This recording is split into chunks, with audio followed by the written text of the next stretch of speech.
China, a country of nearly 1.4 billion people. It is the world's second largest economy, and after a hiatus of nearly 2 long years due to the pandemic, China is now back into the lending game again. Now, over the course of the last decade, China has been lending money to countries across Asia, Africa and Europe. Now look at this map on your screens. Now, these are all the countries that China has lent funds to. Geography-wise, China has covered it all. At times, the risk was really high, but even in situations where your traditional banks would not put a toe in, China has kept the funds flowing.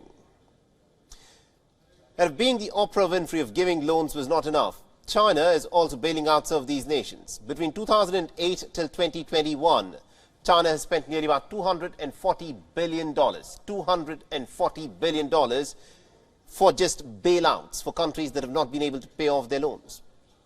These were for some very exclusive nations, though, only for those nations who are part of the Belt and Road Infrastructure Project.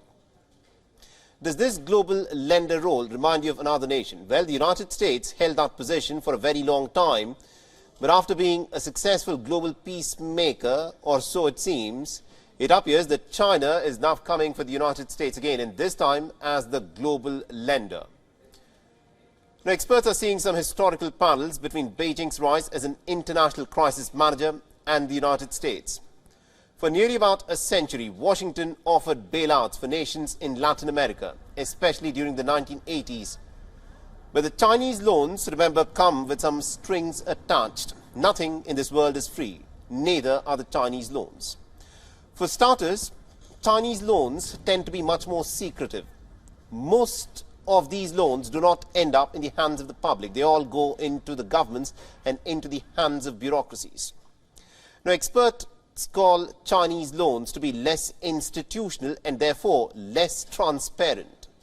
Now, China's central bank also does not disclose data on the loans that it gives out. The world only gets to know about the Chinese loans when things go badly wrong.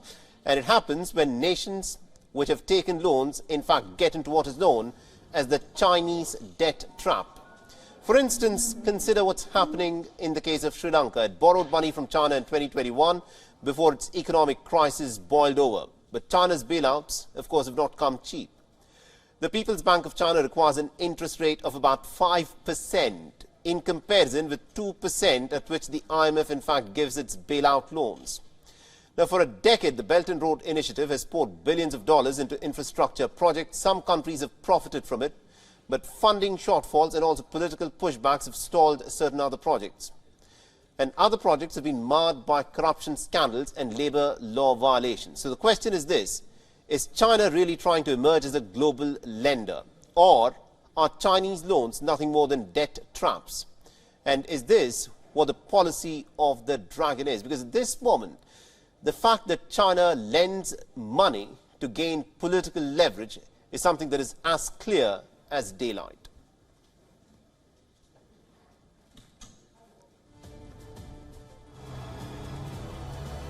WION is now available in your country. Download the app now and get all the news on the move.